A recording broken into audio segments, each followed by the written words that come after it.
Rejoice, everyone. We are back with another Sekhie Reacts to Fate.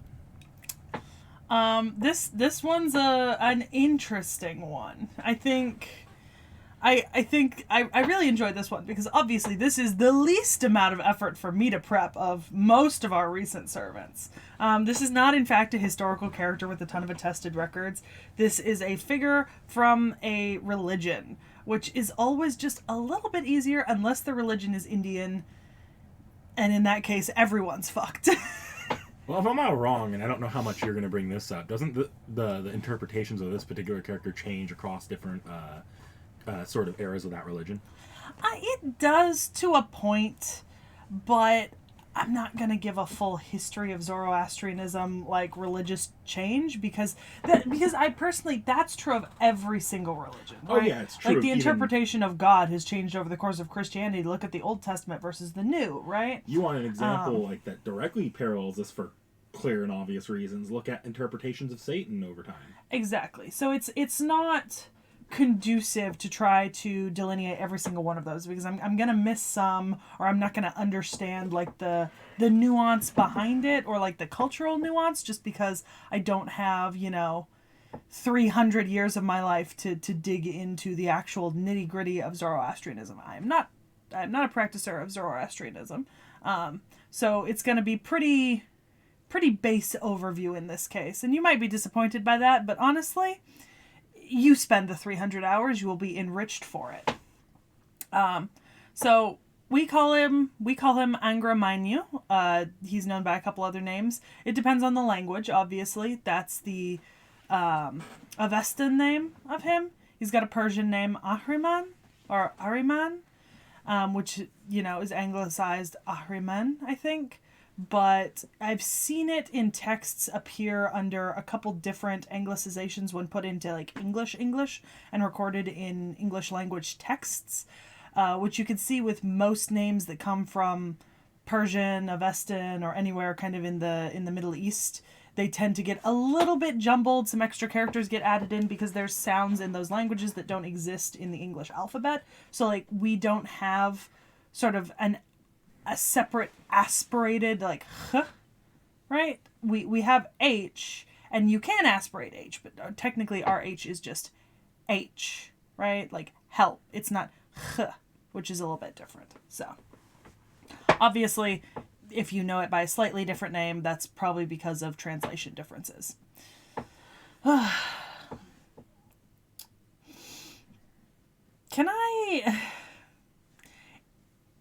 Can I say that the first time, of course I could say, I don't have to ask. The first time I ever heard of Zoroastrianism, right, is because at least when I was learning about ancient cultures as a kid, our teachers would tell us that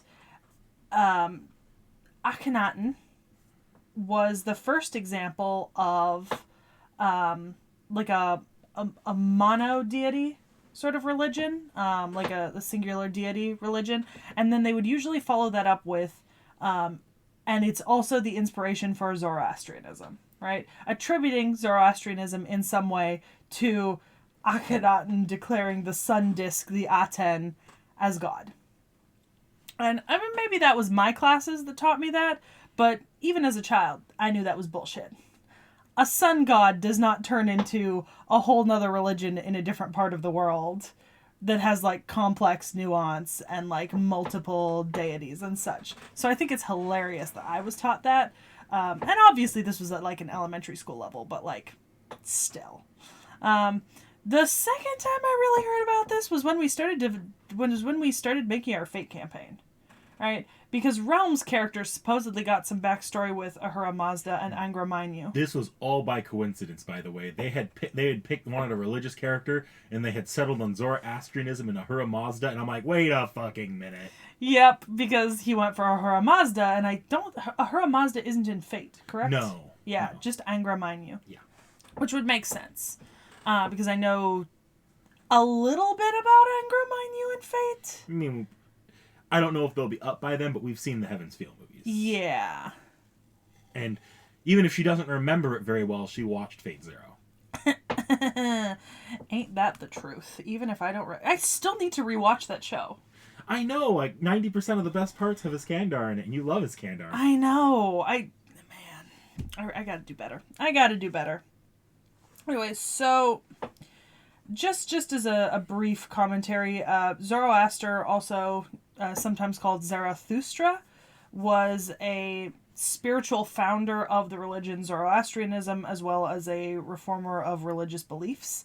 So this happened around 100,000 or 1000 BC, right? Which is, I think, why a lot of people or at least some people make the stupid comparison to Akhenaten, because it's similar time period, but it's the first documented monotheistic religion, because technically Christianity doesn't come till later, and Judaism even has like a slightly later origin.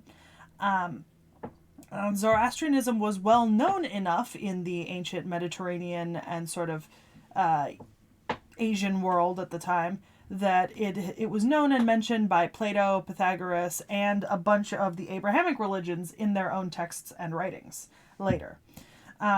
Zoroastrians hold the belief that Zoroaster was the person transmitting God's messages on earth, so he was the kind of the first prophet, and the idea of Zoroastrianism was a direct challenge to the existing ancient Iranian religion at the time, which is pretty interesting, but in most cases, monotheistic religions are a pretty direct challenge to previous polytheistic religions, so that's not all that surprising. But we're not talking about Zoroaster today. No. I just thought it's kind of, that's where it gets its name, right? Because Zoroaster, Zoroastrianism, and then he was the prophet that brought these works to us. So theoretically, anything we read is from what was given to us by the words of Zoroaster.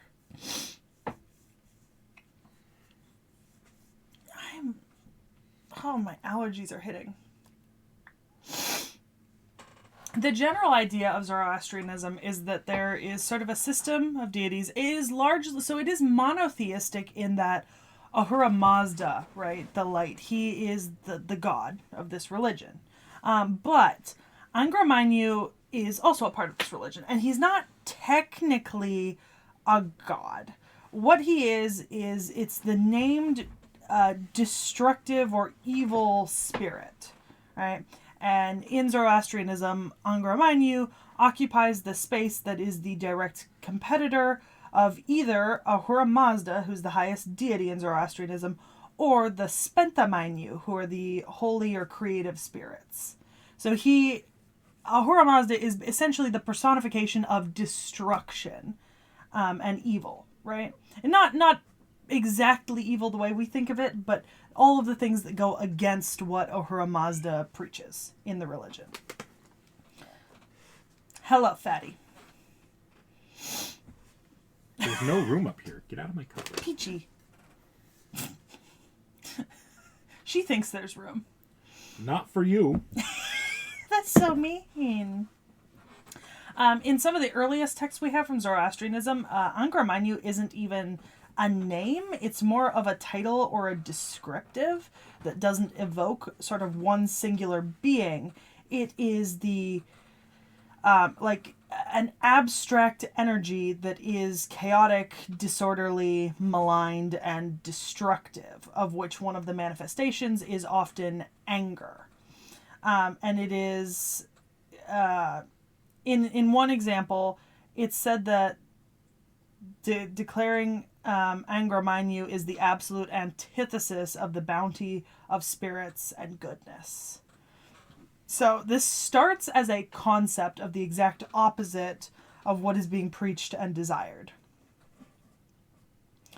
Eventually, a little bit later in text, this idea starts to be personified with the Devas. The Devas are a group of supernatural entities that generally have unpleasant characteristics. In the old texts of Zoroastrian canon, the Gathas, they're called the gods that are to be rejected, meaning that these are the gods that represent things that you should reject if you are being a good follower of this religion. And in the younger Avesta, they are divinities, not quite gods, but divinities that promote chaos and disorder in the world. Meanwhile, in much later tradition and folklore, they become personifications of actual evils.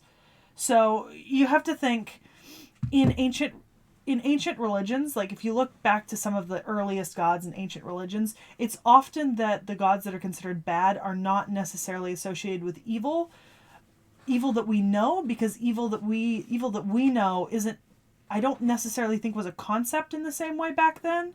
So they're often personified with like chaos, order, disorder, and destruction, which would be evil or bad to them then, because living in an ancient society, chaos and destruction are going to be the worst things that can happen to your society. I mean, in some ways it is today, but we also have this deep kind of like baked in thoughts that are a product of Western culture being predominantly monotheistic and Abrahamic, in that for us, evil translates to morally evil, which often translates to, murder and that sort of thing, as opposed to just chaos, disorder, and destruction, which are often not under the control of humans per se. Like chaos, order, and destruction, disorder and destruction are something that just happens to humans, whilst evils for us are when you make a morally bad choice, as opposed to in ancient societies, bad things were the chaos, disorder, and destruction that happened to humans, not the bad moral decisions. That's just you having bad morals and siding with the wrong sort of side. You get what I mean? Mm-hmm. And that's true in like several ancient religions. If you look back at them, it's less a question of morality and more just do your duty to the gods you believe in and hope that they don't rain fire, destruction, and death down upon you. Go sacrifice a lamb. Yeah, I think there's also a fairly strong emphasis, in my opinion, in the Abrahamic religions on personal determination as the deciding factor to whether you are evil or not, in a moral sense. Kinda. Yeah, and that's not quite the same thing that was happening in 1000 BC per se.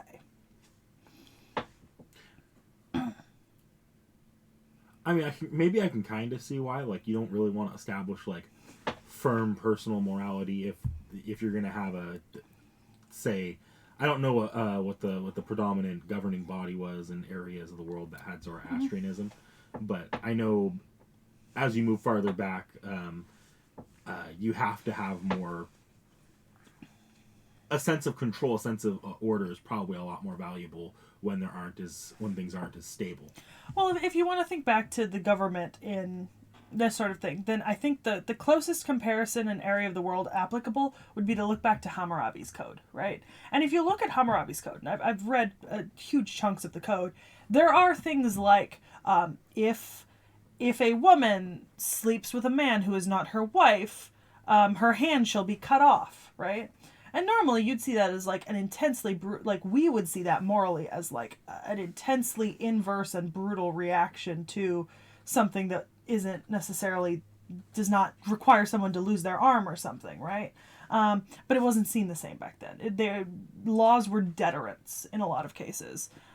Yes, this happened, and I'm going to make this law with a really harsh punishment so that no one breaks it. It's trying to keep a certain level of order as opposed to imparting like personal responsibility onto that one specific person. Exactly. So like I said, order, disorder is more the question of the day rather than good and evil way back at the beginning when the Angra Mainyu are spirits of chaos and disorder.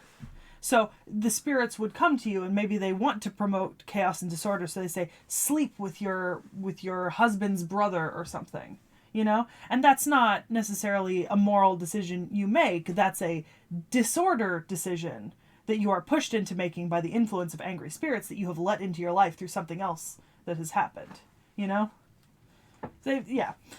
So over time, these devas eventually became known as Div and were integrated into Islamic spiritualism as well. And Deva in the Iranian language shares the same root term origin as Devas in Hinduism, which is cognated with the Latin Deus, meaning God.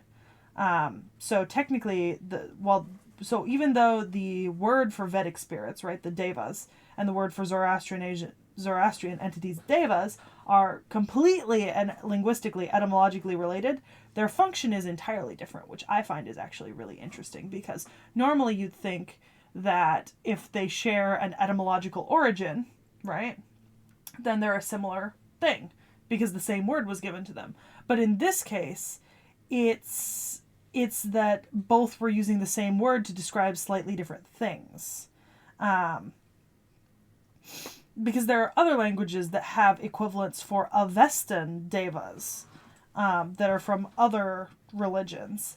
And the concept of the Avestan devas is actually pretty close to the ideas of malevolent forces that the Scythian gods represented in some cases.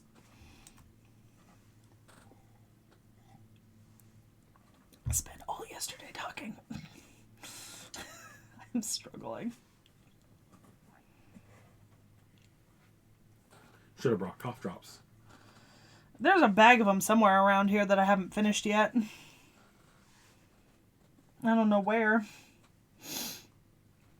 So, in the yasna, these devas are sometimes called the offspring, not the devas associated with Angra Mainyu are not called the offspring of Angra Mainyu, but they're called the offspring of evil thinking. So they're produced when people think evil thoughts. And it said that the abode of the wicked is not where Angra Mainyu lives, but the abode of the worst thinking. So those who think the worst things are in the realm of Angra Mainyu. Which is interesting, because that's a certain level of, like, thought control and experimentation. Like, if you think bad things, then you are inviting evil spirits into your home. Like, it's not even if you do them. If you think them, you are doing it.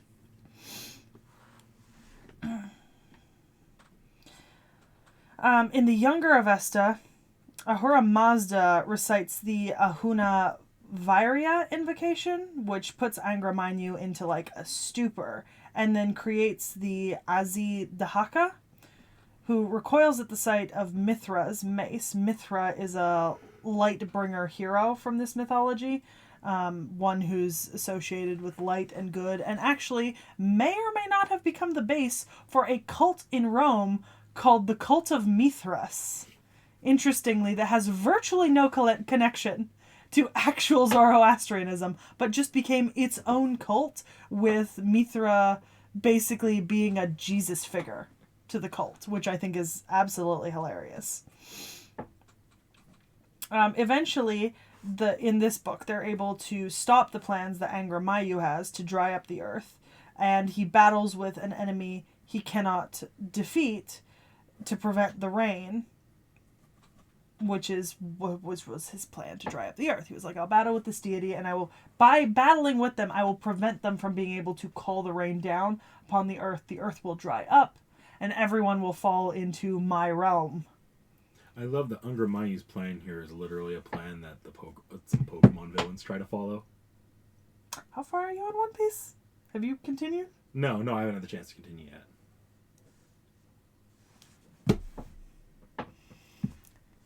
You get it. I know some of you do. You get it. He will! We're gonna have to film an update to this when you get through the next arc.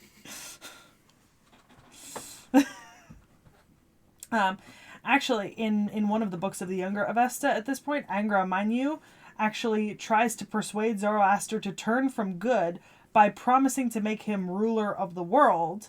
And when Zoroaster rejects him, he sends an entire legion of demons to kill him. And he defeats them all. And then also in one of the books in the Younger Avesta, there's a verse that says Angra Mainyu will eventually be vanquished and Ahura Mazda will prevail. So theoretically, the ending of the story is written. Evil, like, good will triumph, evil will die. But there's the struggle for the sort of triumph that's important. Let's see. So, in some in some parts of the Younger Avesta, it contradicts Gathic principles about Zoroastrianism, because the Gathic principles say that Ahura Mazda is the sole creator, right? And that's from the cosmogony of the Vendidad, right?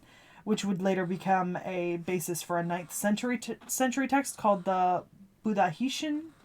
But in the Younger Avesta, there are times when it alludes to Ahura Mazda and Angra Mainyu both being principles present at the creation of the world, unable to exist with one another, which would represent a sort of dualist creation that goes against that. And it's pretty interesting that the texts are already sort of arguing this far back, but that actually makes sense because you have a lot of different people preaching this, and it's traveling by word of mouth predominantly. So it makes sense, but it is interesting that it could be either or. And then in the Bunda Hishin, Ahura Mazda creates 16 lands, and is countered by Angra Mainyu creating 16 scourges to attack these lands, like winter, vice, sickness, and that sort of thing. And so because that's a later text, people think that the assimilation between Ahura Mazda and the bounteous spirit of creation, which originally was not identified as part of him but a separate entity, became conjoined somewhere around the 4th to 3rd century BC, so that Ahura Mazda in later texts is the bounteous creative spirit. And that's likely why there's the Younger Avesta might say that there's the creation and then Ahura Mazda and Angra Mainyu, but whilst another one might say Ahura Mazda created the universe and then Angra Mainyu came into existence. Right? Because at some point he becomes associated with this bountiful creation spirit. I hate getting esoteric. I hate getting theological. Give me a good old Hesiod's theogony anytime. However, regardless of creation stories and whatever, Angra Mainyu is never stated to be the creator of the Devas or their father, even though they are associated with him. So there's nowhere in any of the early books of this religion is it said that Angra Mainyu is the creator of evils like the Devas represent, but they are always associated with him or his side of this kind of theological battle between good and chaos and disorder. Chaos and order. I keep mixing up disorder and order, and you'd think they're two totally different concepts, but I keep saying the wrong words.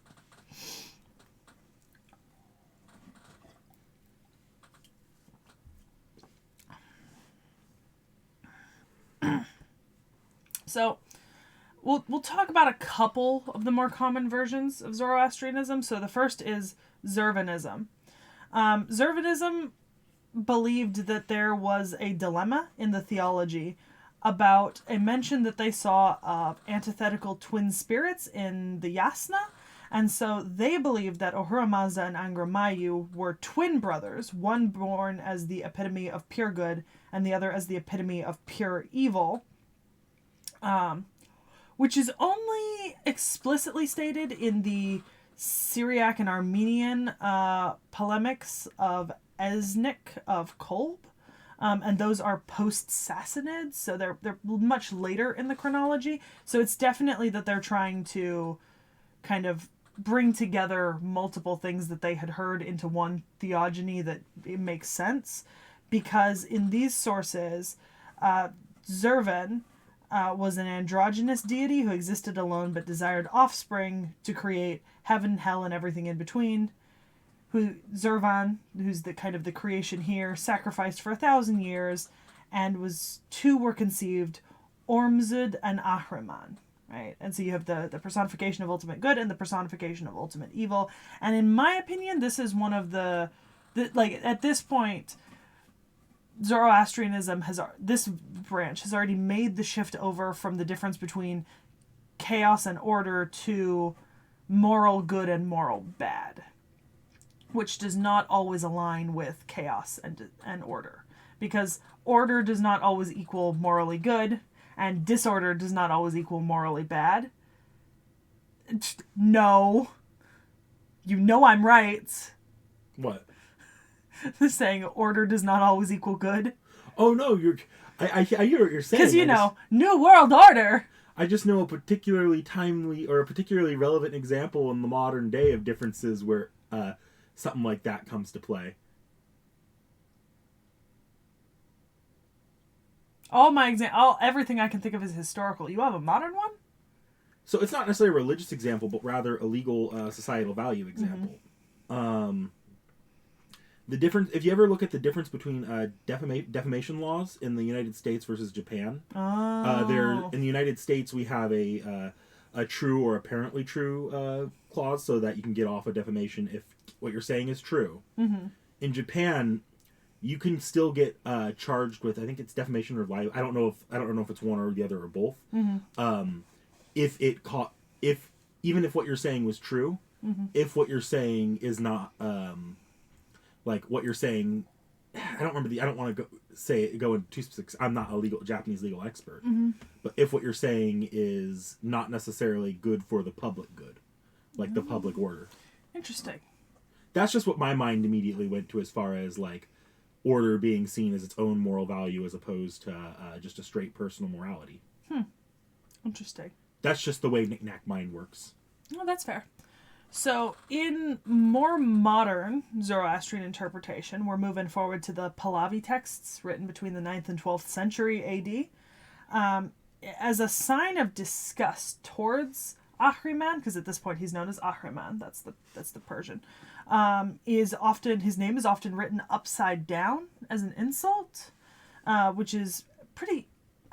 I just think that's interesting. Like it feels to me like when you refuse to write someone's name, like instead you just refer to them as a derogatory nickname, or like when you carve out someone's name in a text to show that they're not respected anymore, you know?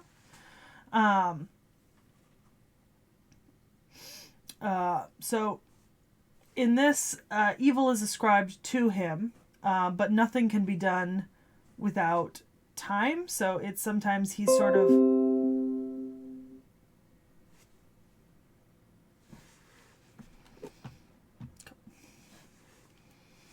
Adobe decided to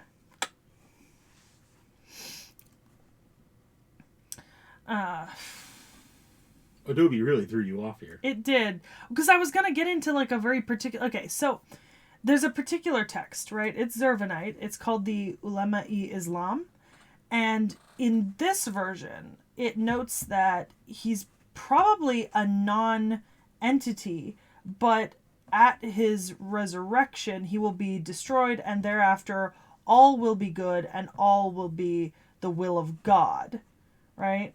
So even as late as the 9th and 12th century, you see some texts describing him as not necessarily one personified thing with a solid concept. Like there's still this idea that he's a representation of a bunch of stuff, which is pretty interesting, because at this point, the Ahura Mazda has already coagulated into a single individual person, creator, god, like highest deity in the pantheon, and yet the idea of kind of evils and disorder is still more nebulous, which perhaps indicates a sort of socio-cultural shift in the way that evil or disorder is being thought of, and because the society or culture can't decide on it or is going through a period of change morally, the god itself is kind of unsteady and not solidly personified because the rest of the culture hasn't decided upon a solid personification, as opposed to it's very easy to personify good and creation. Everyone can personify good and creation. And most religions do personify good and creation, and often together. Ahriman is associated with darkness very often, and it's said that those who are not of the good religion go to hell or to Ahriman. In the Bundahishin, which I mentioned before, Ahriman recovers from the recitation of the Ahuna Vaira. And I've mentioned that once before now. The Ahuna Vaira is a one of the 4 Avestan formulas of Zoroastrianism. It's known by its opening words, Yatha Ahu Vairo, and it's oh god, what are those? So the Gathic Avestan formulas are sacred utterances that have spiritual power. They're mantras. That's what they are. That's the word I was looking for. I was trying to find mantras in my head, but they're mantras, like the ones we talked about in the Rama and Sita video. I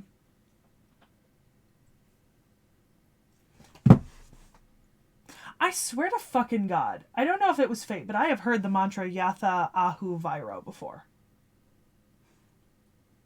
I don't know enough about it to say whether or not it was with fate or not. I'm going to choose to believe that maybe that's just my mind going through deja vu and thinking I have before, but I'm almost positive I have before. So, in this version, the Bundai Hishin, right? Ormuzd, who's the creation of Ahura Mazda, takes advantage of Ahriman being incapacitated after the reading of this mantra, creates life, and when Ahriman recovers, he creates Je, which is represented as the seductress that afflicts women with their menstrual cycles, a primal power.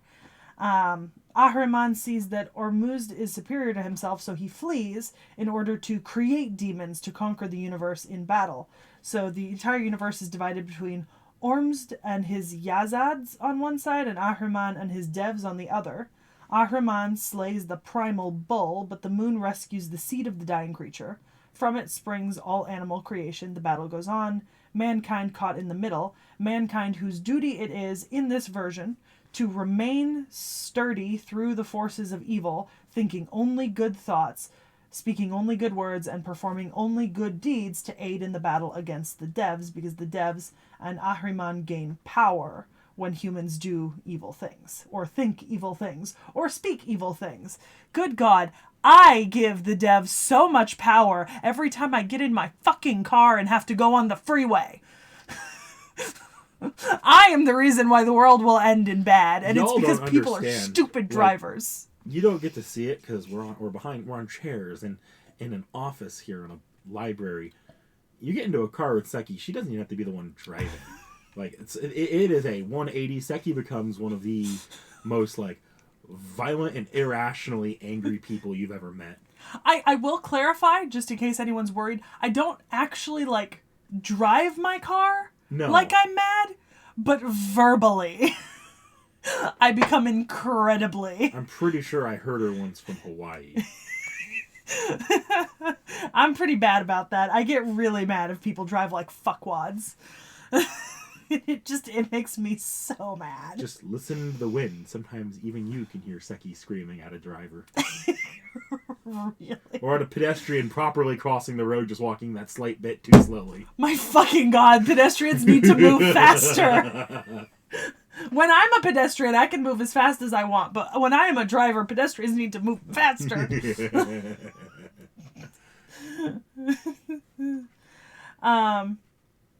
The essence of Amzid in these stories explain. So Amzid is omniscient, so he knows what Ahriman's intent is, but he's unable to punish Ahriman before creating evil because that goes against his goodness. You cannot punish someone before they have done an evil act, even if they will commit an evil act later. Which is a pretty interesting theological concept, or not even theological, but kind of moral and ethical, because that's something that people like talk about. If you go back in time and you see baby Hitler, do you murder him? Like, yeah, he's gonna do evil things, but is he evil right now?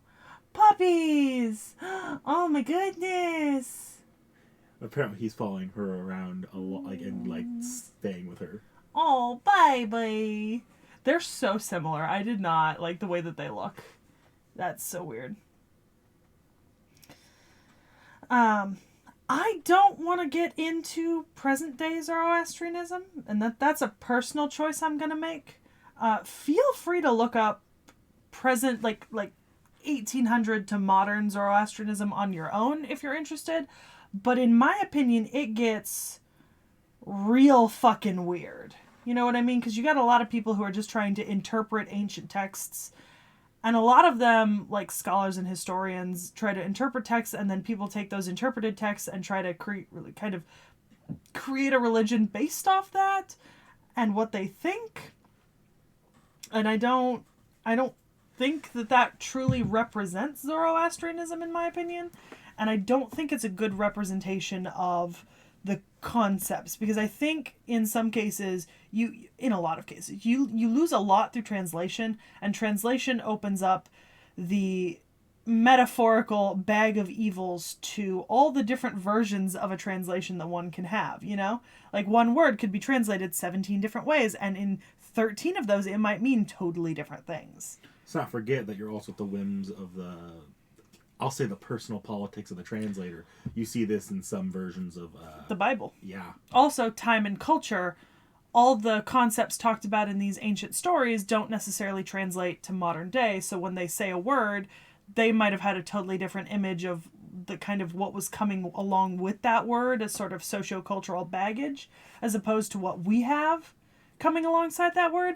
And I want to be clear here. This goes back to these ancient texts too. Like, obviously, all of the ancient texts I've cited here, these have been translated, right? Whether they were translated in the 9th, 10th, 11th, 12th centuries, in the 18th century, there's a whole lot of this may have been this and this may have been that, because we just don't know. We don't have someone here who practiced Zoroastrianism in like 800 BC to tell us what Zoroastrianism is. We don't have someone who practiced it in, 200 AD to tell us what it became in 200 AD. We have some texts, and we have some art, and we have other people from the time period talking about that, but it's not the same as knowing. And our concepts and opinions of words are going to be very different than theirs were, right? This is like the good and evil, order and disorder. We don't associate good and evil with order and disorder anymore. We just don't. Angra Mainyu, or Ahriman, is a theoretical personification of chaos, disorder, and evil, depending on the time period that you're talking about. I think a lot of, like, this is just a quick little final note. It's not necessarily relevant to today, to anything we're covering today, but a lot of, and I brought it up slightly earlier, a lot of modern attributions and views towards Satan were directly influenced by some historical views of Angra Mainyu, right? Yep. Yeah. And Satan is his own can of fucking worms.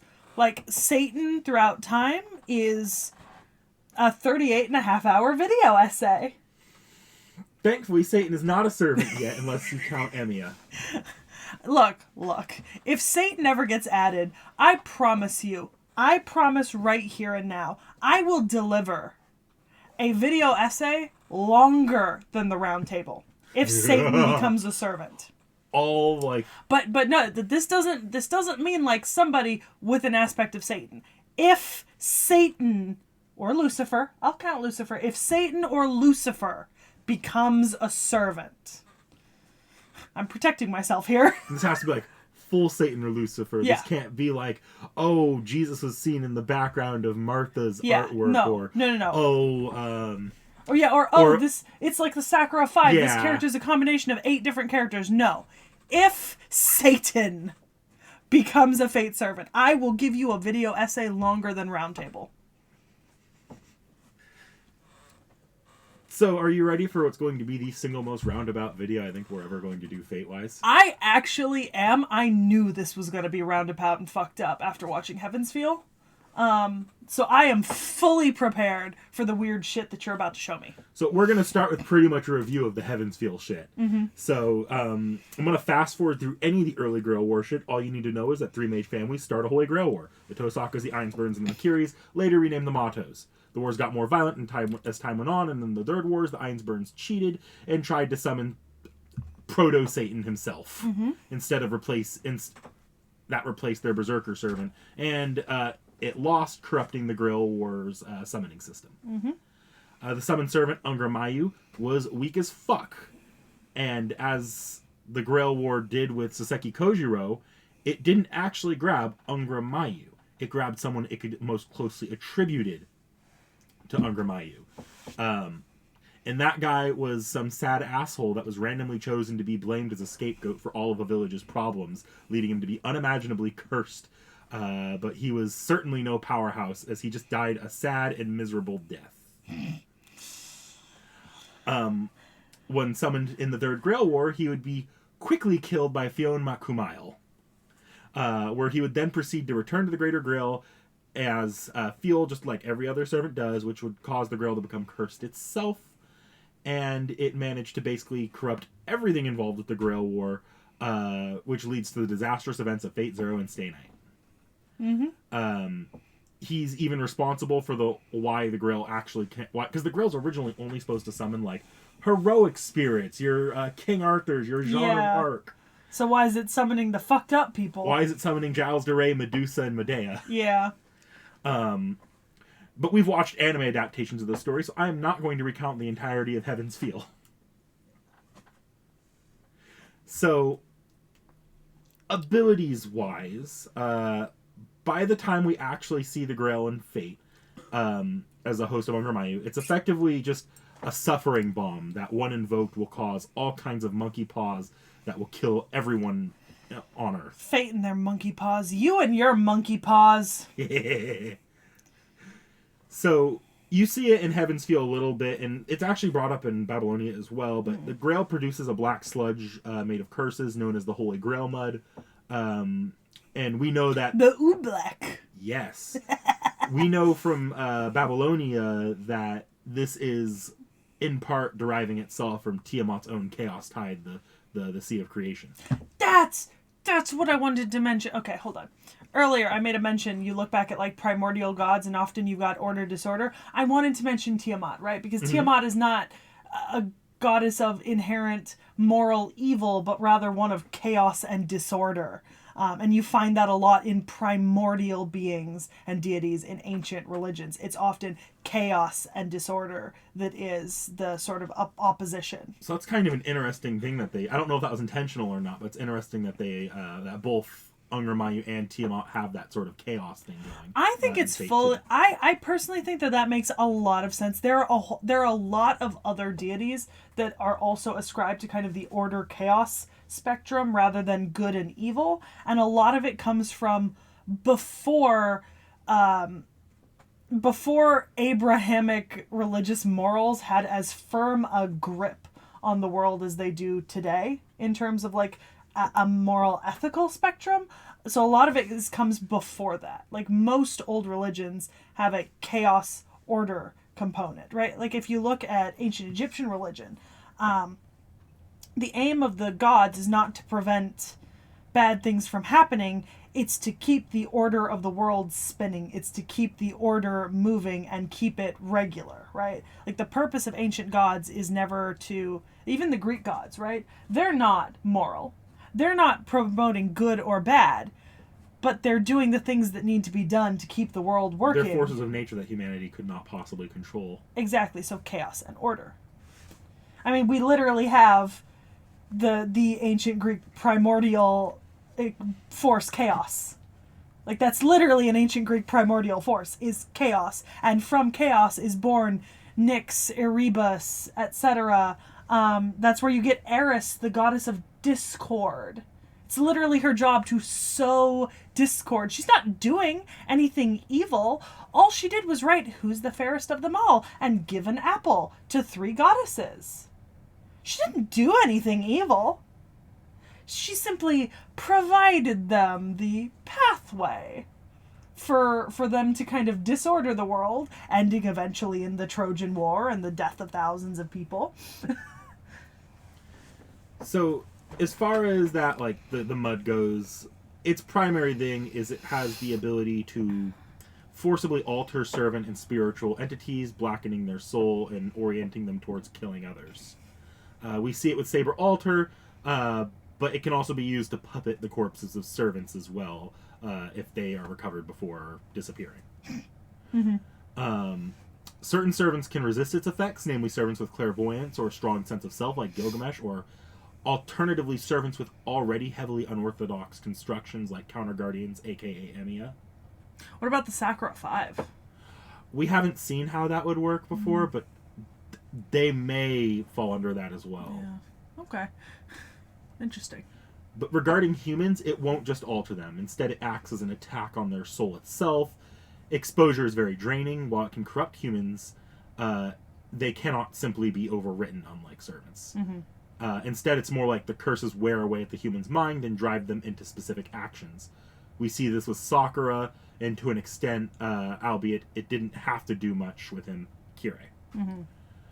Both Emiyas actually endured this as well. Shiro broke through it with sheer willpower, whereas Kiritsugu would lose his mind as he managed to... Or he would not lose his mind and managed to remain focused on, namely, rescuing his daughter and raising his adopted son. Those are the last acts he could do to help anyone.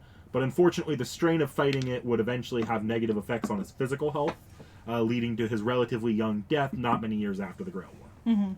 That's just... So it can drive someone to insanity, basically. Yeah. Makes sense. So we're now going to cover the people around Angra Mainyu, like some of his hosts and some of his victims. Yeah.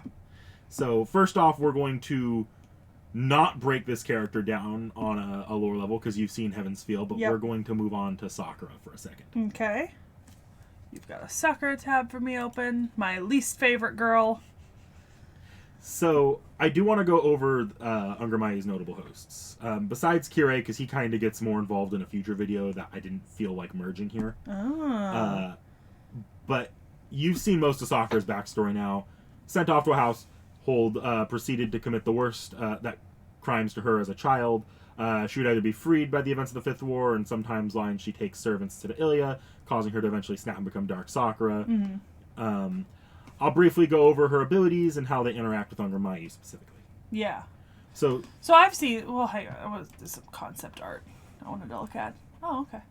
Yeah, so if you scroll down, you can actually see the Dark Sakura design as well, but that's the shadow specifically. Ah, yeah.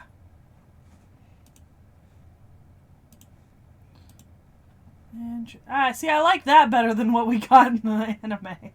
That's the visual novel design. Well, her visual novel design is better. Looks more evil. Honestly, there's probably going to be a lot of people that agree with you. But by inhabiting Sakura, it makes use of not only its own abilities that get provided by the Grail, but also it surprisingly retains a lot of Sakura's own natural talents. You'll remember that moment you're like, that's kind of bullshit, where Sakura's little familiar at the end of Fate, at the end of Heaven's Feel, just kind of latches onto her again. Yeah. That's because that's not Angra Mainyu's ability, that is Sakura's ability. She's naturally good at manipulating imaginary number space, which allows for the manipulation of dimensions and the creation and manipulation of spiritual familiars. So all the shit she pulls off in Heaven's Feel is just Sakura empowered by the Grail. That's not Angra Mainyu's own abilities on her, on their own. Okay. This is dangerous though, because it gives Angra Mainyu a dramatic amount of control over reality itself by having access to Sakura. Well, yeah. And had Sakura remained with and used the Grail to release Angra Mainyu, what would have resulted has been confirmed by Nasu to be a beast of humanity that would destroy a not insignificant amount of the human population. Is this one of the beasts that we know, or is this... It's not numbered because it never did end up coming to fruition. Because it never happens. All right. So, we're going to move on to Hosa. I will be going a little bit more into, partially because you don't remember Fate Zero very well. Irisviel? Yep. Should I switch? Yep. So, Irisviel here is the pinnacle of the Ainsburn's traditional methods of making homunculi. She was the most human and highest quality one since Justice von Einsburn, who was the one that was sacrificed to get that first Grail War going. She was such high quality that the Einsburns took one look at her and said that they probably could never pull this off again, so they decided to try using her to do a few things instead.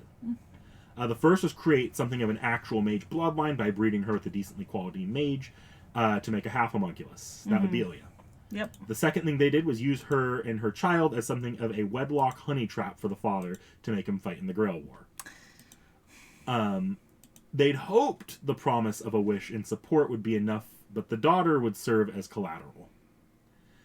She would also serve as the primary battery of mana for the servant to allow the father to move unhindered. Yeah. And they were... if the father ever came back with... They told the truth here. If the father ever came back with the Grail, they would give the daughter to him. But if they didn't, If he didn't, the daughter would be kept from him. And lastly, they did what all Ainsburn homunculi are designed to do, which was send her to die in the Grail War by acting as the vessel for the Holy Grail. And so she was married to Kiritsugu Emiya, who we'll also touch on here. She would, if you remember your Fate Zero, go on to die by strangulation from Kire and be turned into the Holy Grail. Yeah. There she would come face to face with Angra Mainyu's corruption, which would blacken her soul. And this would be used to torment Kiritsugu in hopes of making him something that would destroy the world. And later her soul would be released out to the world, where it would go on to Germany to haunt Ilya. Presumably this was to itself groom Ilya into a vengeful person that would act on its will, the same way Sakurai did in Heavensfeel. But we can talk about Ilya in a different video. That just never ended up happening. Yeah. The Irisviel Angra Mainyu shadow is more or less known as Black Irie, and we will touch on that later.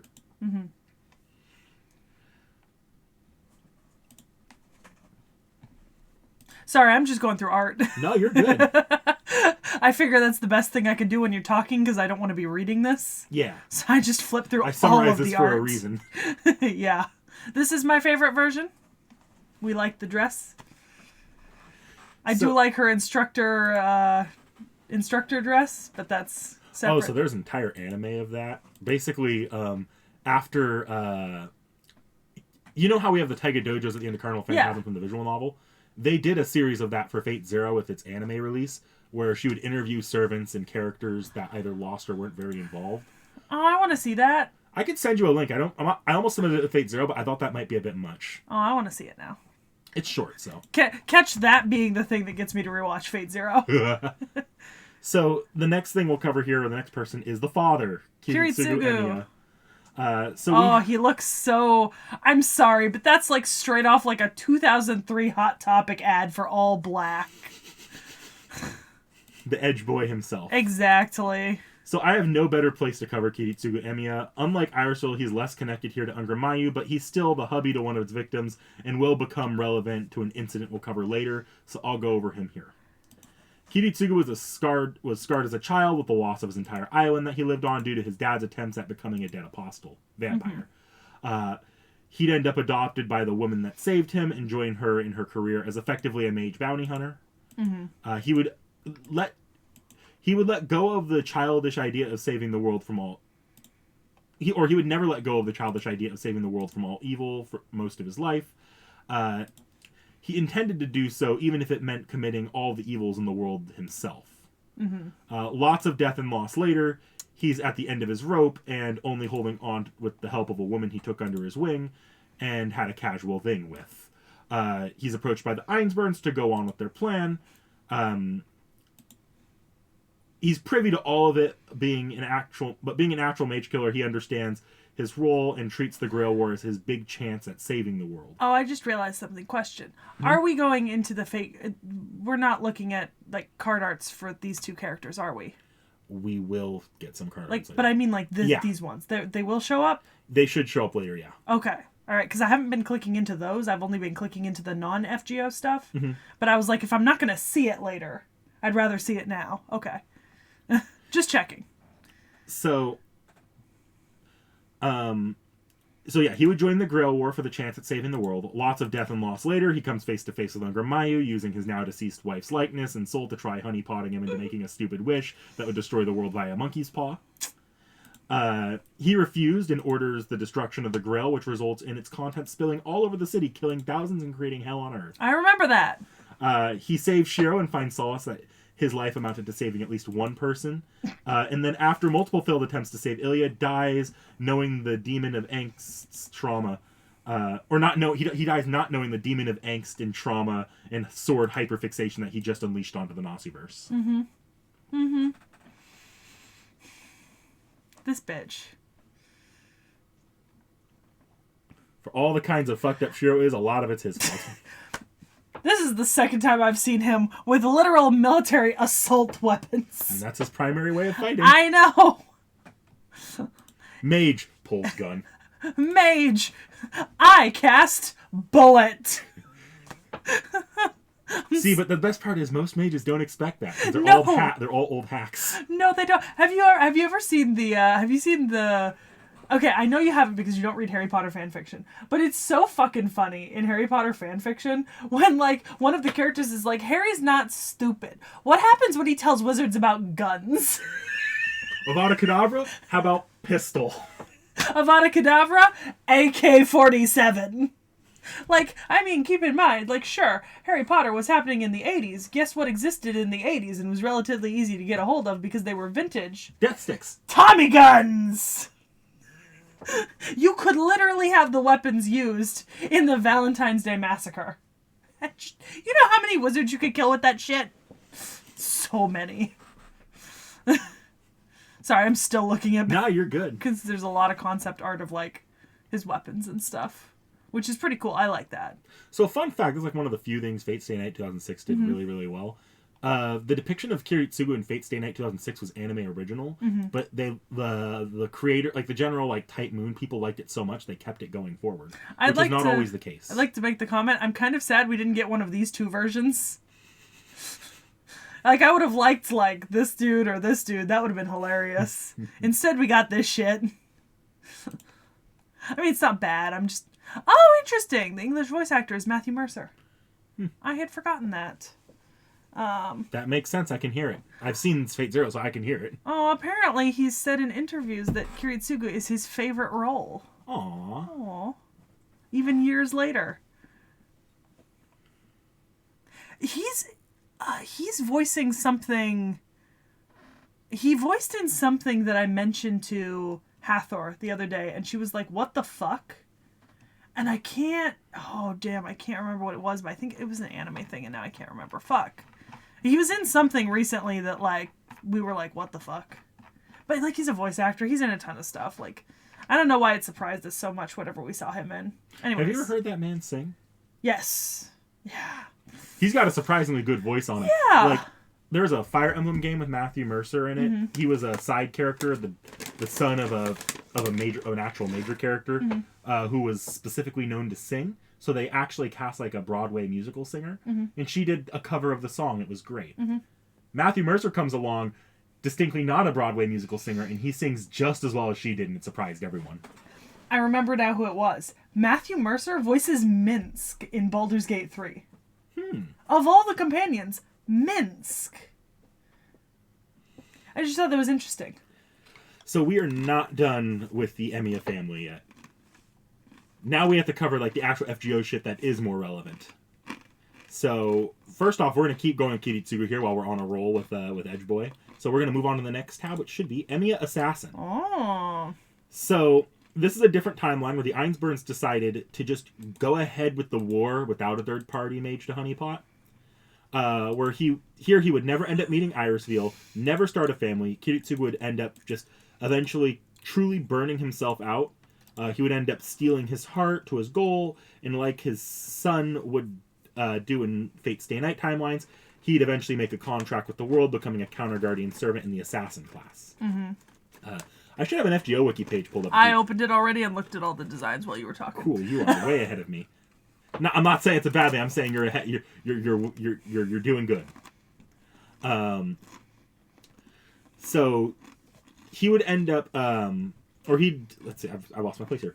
You'll probably remember the Fate Zero crossover chapter I ran in campaign a long while back. His appearance there was primarily a deal to deal with the emergence of Angra Mainyu, which was being propelled by the singularity that was occurring within it. He had no real way of stopping it since he wouldn't have been able to destroy the Grail, so he was instead sent with instructions to stop Angra Mainyu's emergence by any means necessary. So he tried to do so by killing Irisviel using his tools, which would have more or less severed the connection to the Lesser Grail, which would have ruined that version of the ritual. He'd be convinced to take a different approach where she got to live. In Chaldea, he has a lot of timeline weird relatives. I don't know. It's not step family because they're the same people. Just It removed slightly though. Yeah. His interactions with them are cold usually, but on occasion he opens up, and in one manga he even ends up getting together with Irisviel again, despite their timeline differences. Okay. So I've got some relationships. go right ahead. So Irisviel. Einsburn's homunculus. She's supposed to be an unfamiliar companion, so why is my gaze attracted to her? Emiya Archer and Irisviel. Being near them gives me a complicated feeling. The reason? I don't know. Jaguar Man. She always looks at me strangely. What is it? Remember, Taiga had a crush on Kiritsugu, and this is Taiga. Artoria. You too. Diarmid. No, you're easy to understand. Lord Elmaloy II. You? I don't understand. Hang on. I do have a little... I've got some of his quotes as assassin, and some of them seem pretty interesting. So, like, upon summoning, more dirty work, fine, that's how it always is. Let's see. Actually, including those, that's nice. Yeah. I'm not going to read them all out, but I think some of them are interesting. Let's clean this up quickly. I'll end you here. That is such an emo way to start a combat. Let's shuffle the cards, Noble Phantasm. If he receives heavy damage, damn it! Let's see. There's some interesting conversation lines. There's no time to be slacking. Let's go. Things I like? Let me see. Sometimes I want to eat sweet things. Things I dislike? That goes without saying. I feel nothing but disgust at those who ignore the hard facts and think they can save the world with pretty words. Birthday. Have you ever regretted being born? Okay. So, abilities-wise, he retains some slightly altered variations on what his abilities were in life. A quick rundown of those include time manipulation, using a reality marble he internalizes within himself, expert assassin level fighting with weapons mastery towards, like, I see his knives, his calico, and his contender. Yeah, and the ability to forcibly sever and permanently incorrectly reconnect magical connections, including magic circuits. Kiritsugu in Fate Zero's was done. He did that using bullets that were created using parts of his own ribs. This Kiritsugu forgoes that and instead makes use of a knife that was made from the same material. We can touch on what it can do later, but his primary armaments are knives, guns, and bombs, with some magecraft thrown in for good measure. He also holds a connection to Irisviel on a spiritual level, granting him just a little bit of extra power. Okay. Say presence, concealment, independent action I expect from assassins. Magecraft, affection of the Holy Grail. He's deeply loved by the Greater Holy Grail. Interesting. Scapegoat, set of crafty techniques to survive the battlefield. So I see his first Noble Phantasm is Chronos Rose, and that it's a time-related ability, and you've already said that he's somewhat related. I mean, so this is all related to Angra Mainyu slightly, right? Slightly. This one's not directly connected to Angra Mainyu, but you have like that connection where he was sent to destroy, like his purpose is to destroy it. Okay. So Chronos Rose, that's just his time manipulation, the double XL square XL. You remember that from campaign. Yeah. He can use that, and he's a lot less constrained than he was in life. In life, like using that, like, also slows his heart, so it causes actual body issues. Here, he doesn't have that problem, not as badly, so he can use this to release multiple melee attacks in what would feel like a blink of an eye to most enemies. His other Noble Phantasm is Phantasm Punishment, and this is that knife I was talking about earlier. To most mages, it would be their end, which to pretty much any use of magecraft and possibly even their lineage. We see the bullet version in Fate Zero destroy Kenneth Archibald Elmaloy's magic crest, which would still to this day remain destroyed in Case Files and Adventures of Lord Elmaloy, leaving Waver to resolve that debt, trying to repair it. We never find out whether or not that's ever completed. For Servants, it's a little different. It'll disrupt magecraft still, but Servants have the innate ability to deconstruct and reconstruct themselves, so it won't cripple anyone per se. But that doesn't mean it can't be used to disrupt the release of a Noble Phantasm or any more complicated ritual by a caster. Okay. The character designer is Akira, who's also done Uriale and Stheno. Interesting.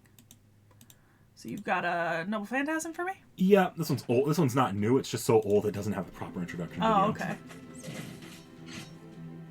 Interesting. Oh yeah, he is old. Yeah. He hasn't had an animation update, has he? Yeah, he's not like some of those ancient servants that are like using caster balls. He still has like unique animations to him, but it's a little stiff, a little blocky. Yeah. That makes sense. Well, it just slashes and shoots.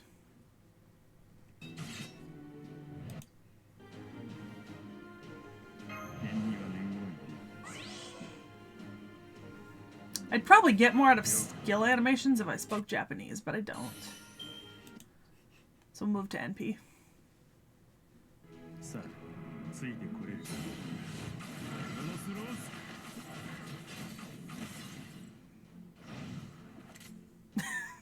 That's not the head you just shot there. You just shot well above the wing. It would be the head on a humanoid. Yeah. It's fine. Fucking edgy fuck. Alright, so next we gotta come back to the wife. Irisviel, Dress of Heaven, caster. She's a welfare servant, so she has very limited designs. Mm-hmm. Aw, that's cute. So Irisviel here is a servant form of Irisviel that was produced by calling the Ainsburn's Dress of Heaven to defeat the emerging Angra Mainyu during the Excel Zero incident. The idea was to have Saber destroy the Greater Grail, but due to some resistance that went terribly. So usually this dress requires the sacrifice of a powerful Ainsburn homunculi to pull it off. You briefly saw this in Heaven's Feel with Ilya, where they used one of the maids. This may not have been the case during the Excel Zero incident, due to its nature as a singularity. This Irisviel, like Emiya assassin, never met Kiritsugu, but some material implies that she's still aware of the events of Fate Zero, unlike Emiya assassin. I imagine this is Holy Grail related. But either way, she is summonable like this as a caster class servant. Okay, so I've got some relationships. My dear, even if you forget me, I will always remember you. Even if my voice won't reach you, what's this? This feeling. It can't be. Is he here? But I feel as if something bad has captured him. So, when seeing Irisviel, the order of operations goes spotted, bright expression, instant hug in half a second. Setanai. Ooh, really? She's here. I never imagined I would meet her again. So Emiya Archer. He seems to be good at housework, too. A wonderful child, right? But it's not only about that. I feel my maternal instinct is aching. So, I didn't go over it here, but there are other timelines where Irisviel actually does get to meet and help raise Shiro. I saw art from it. And yeah. It looks like best timeline confirmed. It's also the Lollybait timeline. So. I could tell, Yeah. but also cute. She is definitely mother in that timeline. Yes. Saber, even in this place, you are still fighting. Towards Artoria, of course. Alexander or Child Gill. My, how cute. Excuse me, can you repeat your name again? Lord Elmloy II. My, you have grown well. No, I'm sorry. That's what I really think, so my tongue slipped. It was meant as a compliment, you know? Grigory Rasputin, that's a weird one. First thing first, could you die for me?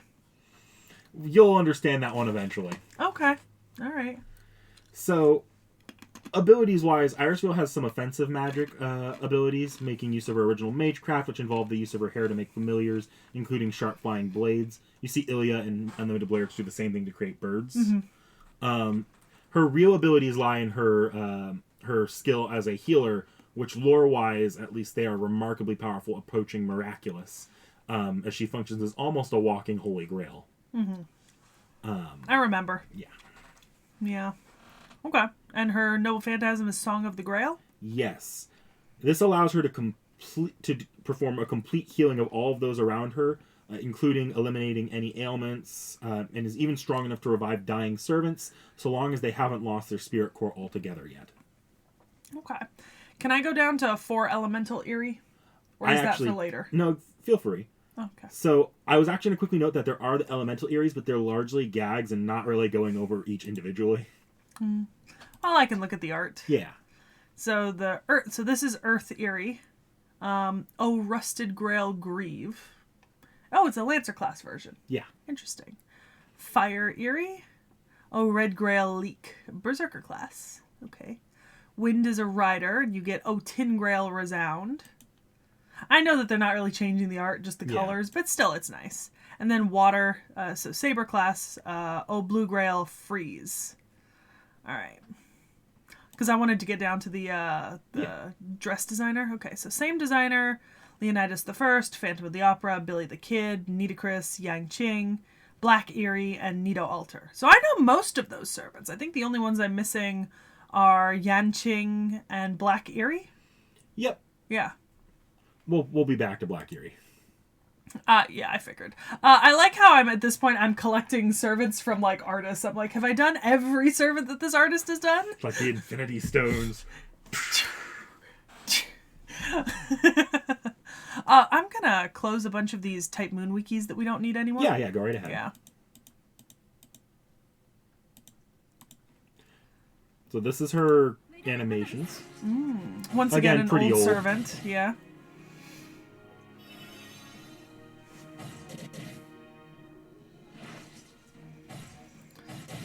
It's not quite caster balls, but it's pretty close. Yeah. Just... She's also welfare, so they don't really have a monetary incentive to make people want to roll her more either. Oh. Yeah, I could see that.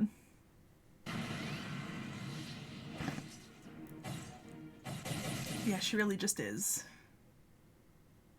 Throwing things at people.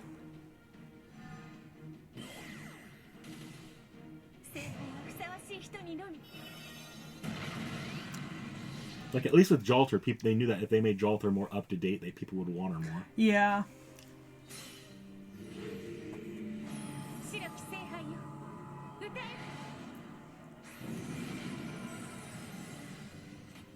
Healing, yeah. So, our next servant here is the Black Grill, the Black Irie, or Justice von Einsburn, depending on the iteration here. So this is what went wrong with the Grail in Excel 0. Justice's soul was called forth the same way Irisviel's was in Stay Night to torment Ilya, except there was enough mana built up for her to just pretty much be summoned physically and fully in a blackened state as an effective Avenger class servant. Mm-hmm. The Grill would use her as its final bulwark of defense to protect itself from the attackers during the Excel 0 event. She would also go by the name Black Irie because her body was a recreation of Irisviel's body using Justice's personality as the template. But since they're the same body more or less anyways. Mm-hmm. You see it in Fate 0 as well, but that one's just directly Irie. Yeah. I have no relationship lines for this servant. Yeah, because not summonable actually, it's just a boss. Oh, okay. So by nature of Einsburn homunculi all using the same template, Justice functions a lot like normal Irie. Her abilities are not easily pulled up on the Type Moon wiki, but in gameplay are pretty much shown to be more offensively focused, using curses and debuffs against her enemies. Yeah, some of these I know. Magic Resistance, Territory Creation. I can assume what some of these do, and then Noble Phantasm, Oh Black Grail, Sing Out. Yeah, so this functions similar to Irie's Noble Phantasm, but functions as something of a cursed version instead offensively against her enemies. Does it, like, sap their health? It's more like the way Irie, like, releases light that heals her when she releases, like, it's either Grail Mud or curses that, that strike at the enemies. I do have an animation for it. Yeah, I saw that. Wait, hang on. This actually might get us copyrighted, so we might have to cut that. We'll probably have to cut this.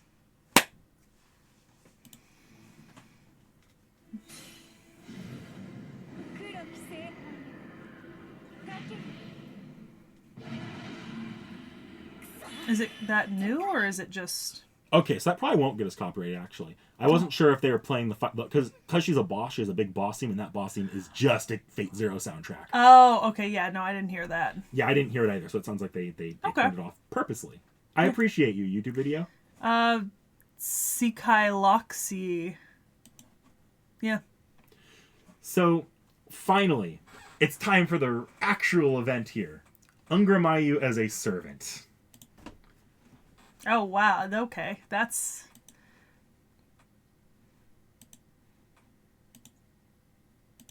Oh, this is Hollow Ataraxia. Okay. Yeah. I was like, what? It doesn't look like this.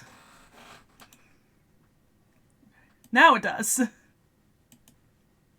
That's an interesting change from the second art. Because not much changes other than the color. Interesting.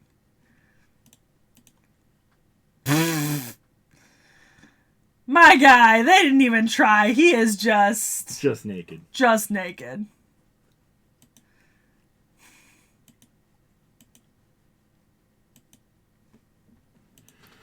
So, Hi.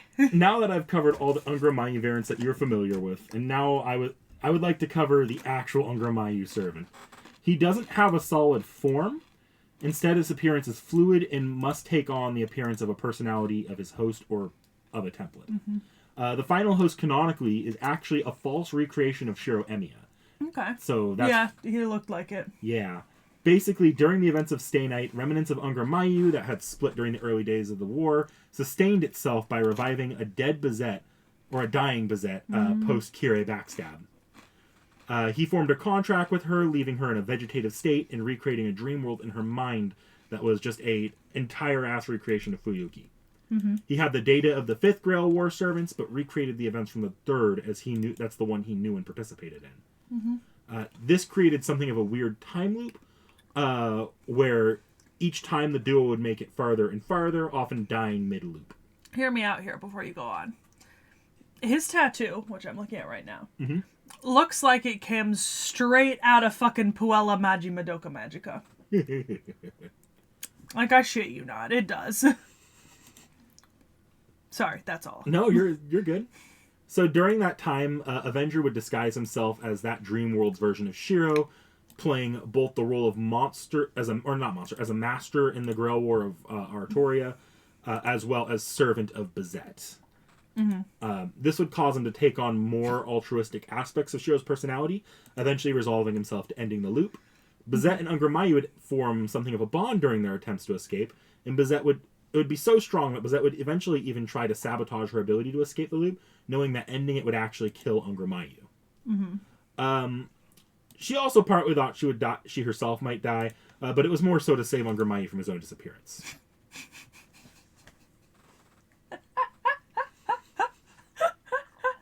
The capsule servant.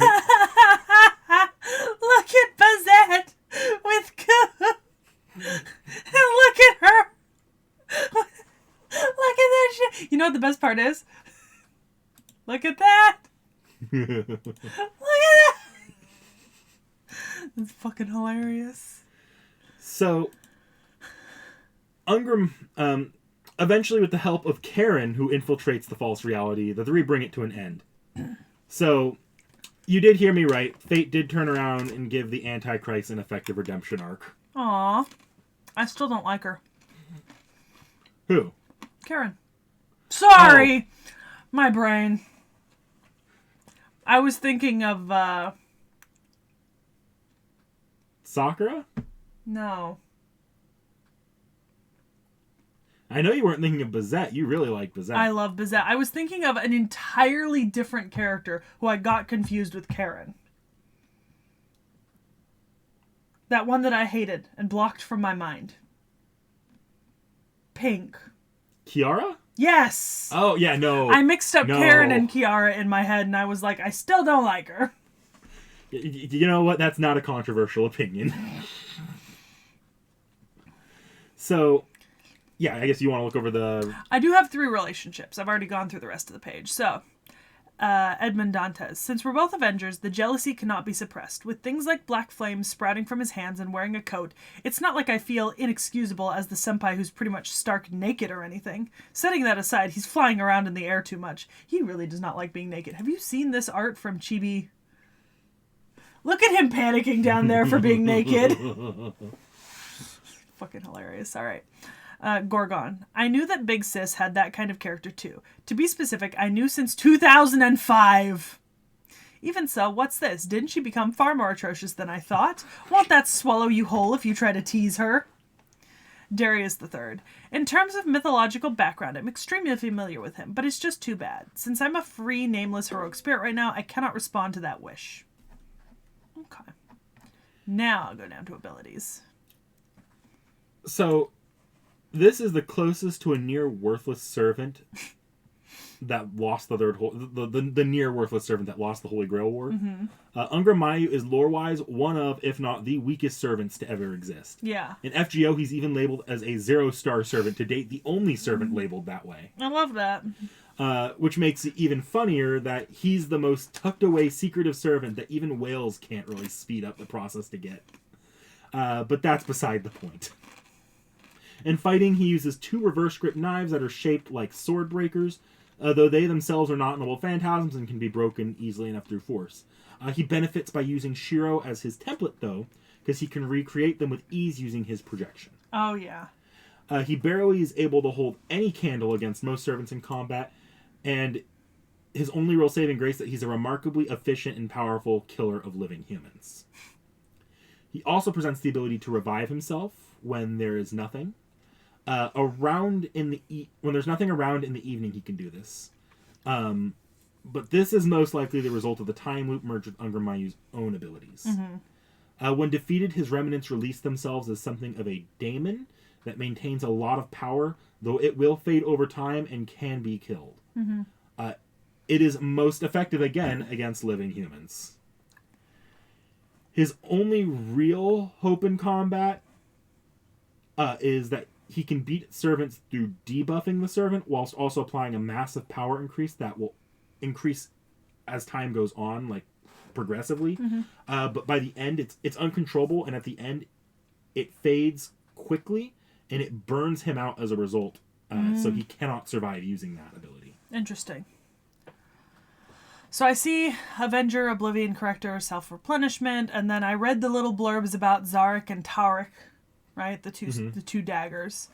The End of the Four Nights, the Boundary of the Looping World, which is the debuff not implemented in FGO, and Annihilation Wish.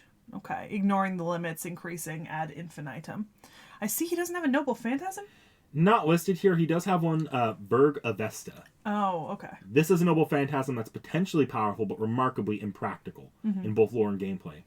Angra Mainyu, when becoming the Shade, can reflect all damage he takes back at his enemy, reflected onto their soul. This in FGO can deal up to 3 times the damage he takes, but the damage then cannot be healed unless Angra Mainyu dies or has the same wounds on himself healed. If the target succumbs to the damage, though, no healing on Angra Mainyu will save them. Unfortunately, in both gameplay and lore, he must both actually take the damage on himself, so no blocking it and then returning it. He also must be alive to deliver the spiritual damage. So if he dies before the attack on the enemy's soul is released, the Noble Phantasm was effectively useless. Okay. I do see the funny little note that he was implemented in 2016, but it was not acknowledged in the official website, nor the servant release trajectory was released until 2023. So, drawn by Neko Tawawa, who also draws Medea, Gareth, and Ector. Hey! You've collected all the Infinity Stones. This one I got! This gauntlet I have! You've completed Neko Tawawa. I have. We need to make a little, sheet where I can mark off the servants I've completed by specific artists. But then they just add new ones eventually. Yeah. It'll be like getting a new Infinity Stone. It's fine. Okay. So I assume I'm done here. Yeah. Okay. I already looked at that stuff, so... Once again, very old servant. They have an active reason to not ever... Yeah. Creepy laugh. Love it. He really is just out here in a ripped skirt that is tied. And some bandages. Oh, he ain't doing much, is he? No. He's really not doing... Okay. He's also one of the few servants that the protagonist canonically doesn't even realize exists within Chaldea.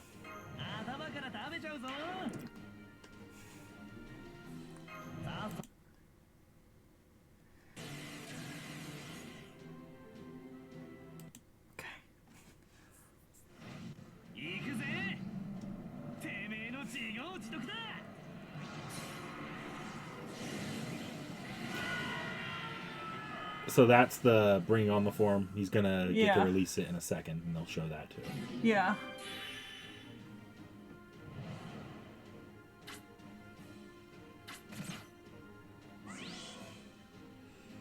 Wonder if you'll actually get to kill an enemy with it.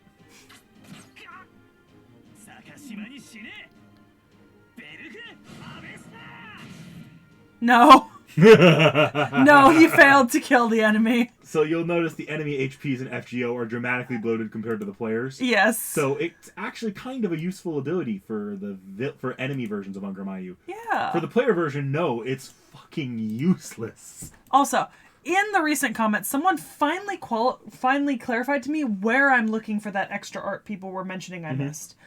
When I look at the CEs, I need to scroll down to the trivia and extra art because sometimes there's extra art in the CEs. It's not on this page, so I got it. We still don't have the soccer stuff added yet. New Grail League. No, it's Grail League. Yeah, we Yeah, don't I mean have Grail technically Strikers yet. I didn't get to see that because that's Grail League. Yeah, Grail League's fine still. Yeah. But I mean technically I didn't get to see that in our little Grail League. No, there's the swords and the Gun. Calico and Thompson. Okay. I will scroll down here. There's nothing down there. Actually, he does have a fair amount of... Oh, I see them now. Yeah, you're right.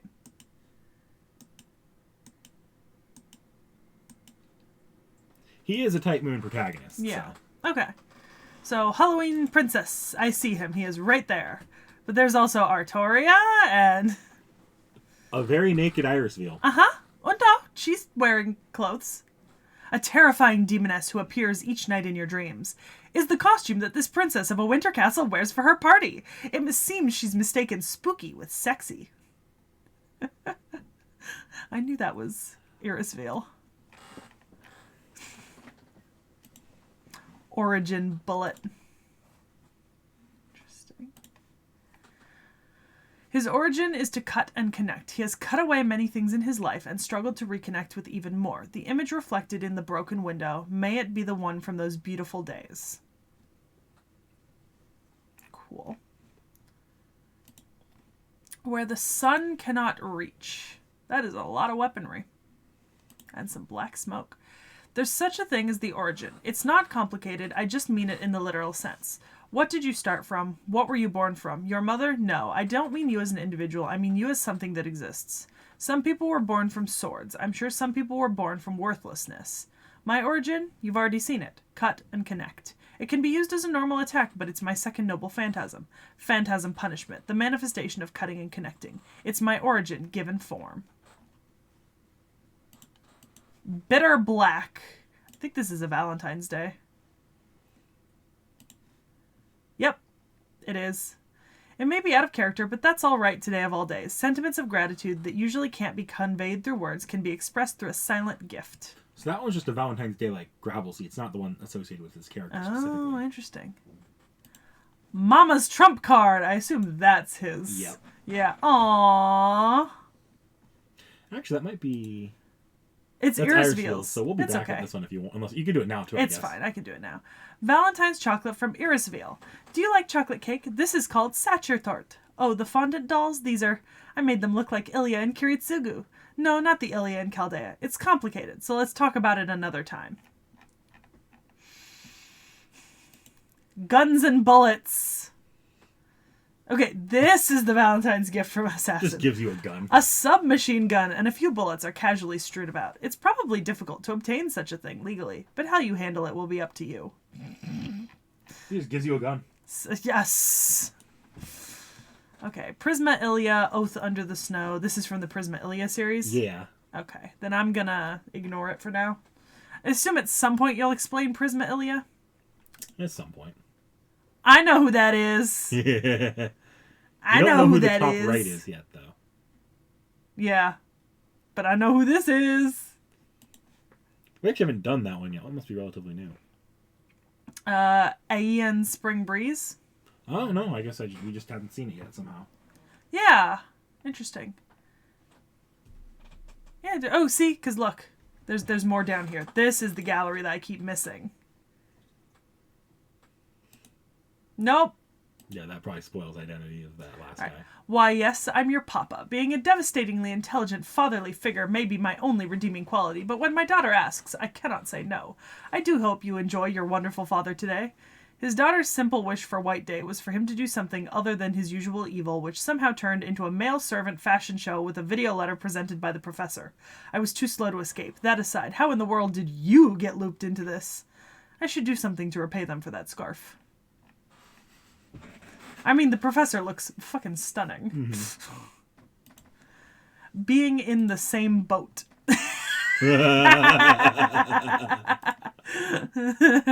Oh. Hang on. 腹渡も煮るだけじゃ何にもならねえが、仕事次第で珍味にはなるだろうよ。ウルカのように。なら、因果ってのも向き合い方によっちゃな。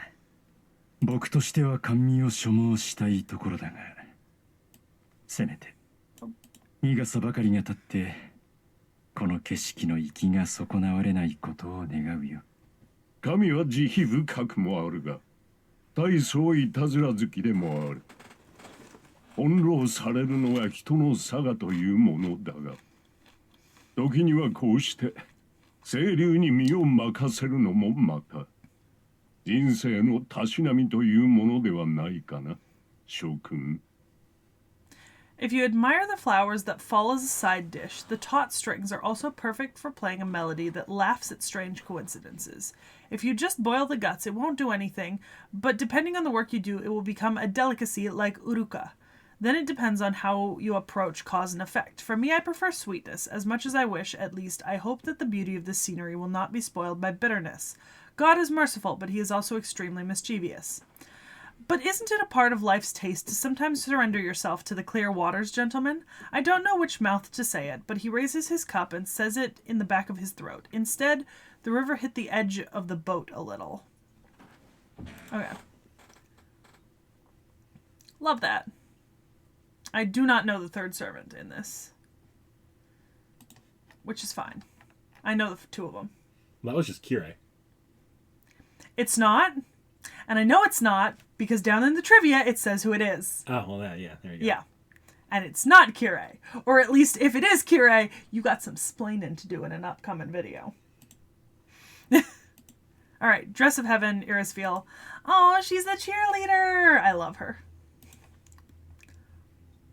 Okay.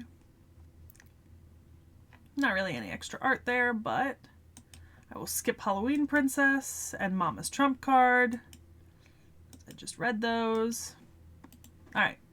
Angel's Song. Blessings unto heaven. A phantasm becomes pure upon receiving a pure wish. Dress of Heaven. All laid out on the chair. My dress? Yes, you're right. The colors are so beautiful. Thank you. I appreciate your saying that. I like it too, actually. It's wonderful. This is the robe of heaven. It's also called the dress of heaven, but it's a very important mystic code. It's a treasure that's been passed down in my family. It was supposed to be used to control the Greater Grail. Maybe that's why I'm wearing it now, because I've manifested as the avatar of the Grail. To be honest, I should be passing it down to her. She's the homunculus who's going to grant the great wish of the Ainsburns, not me. But no, I'm not going to do that. This is mine. As her mother, I'm not letting go of this dress. I want to give her whatever presents I can. Pretty things, cute things, all the wonderful things in the world. I want to gather them up and leave them to her. But you know, this curse in the shape of a dress, this I don't want her to have. Oh. Knit the love. Oh, that's so cute. Handmade gifts. Deciding what color looks best or what shape is most appropriate, all so that their beloved will be warm and comfortable even in the cold. The thought put into this gift makes it all the more heartwarming. Oh. Vessel of Desires. She was born to disappear. It was as natural and obvious as a fate as treetop snow returning to the earth after the sunshine melts it. Her end was decided long ago. It is what she was made for, and yet she wishes for the victory of her beloved, believing that to be the proof she was born as a human. Menkyo Kaiden. To the master, the mentor's teaching is to inherit their thoughts and open a road to the future. Even if it was a brief encounter like a shimmer of hot air, the baton that was handed to her will forever remain in her heart. So that's Taiga. I figured. It's adorable. Look at the little chibi drawings in the back. I love it. Okay. Oh, he is just in the stands with beer. You know what? I get it. I get it, my guy. Okay. Oh. He has one of of those. Of all the servants.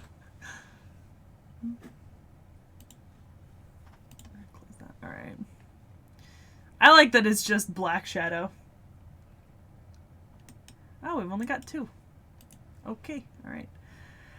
They say that an evil heart lies beyond the horizon, cursing the world of men. It is a necessary evil that laughs at the wickedness of mankind. A safety mechanism to create a tiny bit of peace. No one remembers the nameless monument.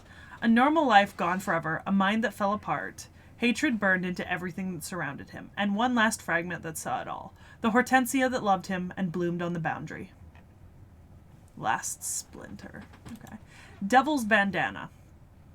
A return gift from a mysterious dark servant. The servant has almost nothing in the way of possessions, so he just gives you the bandana he was wearing. It's gotten old, so here you go, he says. Such is one's just reward for showing kindness to the devil. That's kind of mean. I feel sad for him. Remember, he was just some poor shit that the village just blamed all their problems on. I know, I feel bad for him.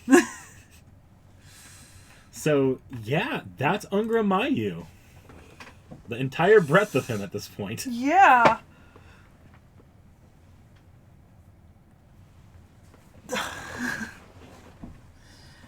I'm gonna be honest, less than I was expecting. For the main villain of Fate Stay Night, Yeah. he's just so even in the original Fate Stay Night, he's very esoteric, like more concept than a character. Which, kudos to them, they got so close to Zoroastrianism. But yeah. I mean, I know who our next servant is. You know who our next servant is. I don't know if you have a hint, but I could probably come up with one. How obvious should I be? Not at all. They've had a slew of easy ones recently based on what I've been editing. All right. So I guess one of our next servants is someone who we've kind of done before. Kind of. One of the servants. That's all I'll say. Sekhie doesn't even know what that means. Like, comment, subscribe.